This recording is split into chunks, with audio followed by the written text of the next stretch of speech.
maşın var, baxan kimi deyirsən ki, bu nədir belə, bunu sürəcəyik. Amma biraz gözlə, çünki bunun özündən böyük bir hekayəsi var. Luaz 969, kasıbın cipi, kəndin tankı idi. Sovet vaxtı yollar bərbad idi. Palçıq dizə qədər çıxırdı. Dedilər ki, cəmaata elə maşın lazımdır ki, nə yoldan qorxsun, nə də yiyəsinin cibini yandırsın. Beləcə balaca canavar yarandı. Bu maşın lüks üçün yox, çətin həyat şəraitində yaşayanlar üçün idi. Həkimi dağa aparardı, kəndliyə yük daşıyardı, qışda palçıqda heç vaxt yoruldum demirdi. Xarakterinə gəlsən mühərriki təxminən 1.2 litr. Zəif görünsə də işini görür. Təxminən 40 at gücündədir. Tam ötürücülü 4x4'dür. Əsas gücü ilə burdadır. Bataqlıqdan çox rahatlıqla çıxır. Yüngüldür, 950 kg.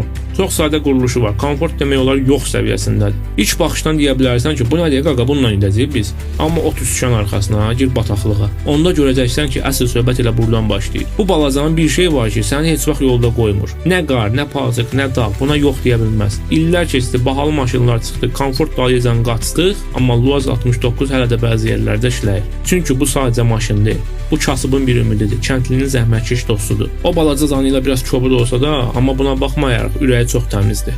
Sabahki videomu qaçırmamaq üçün o əsrarəngiz barmaqlarınla videonu bəyənib məni takip etməyi unutma. Sabaha qədər.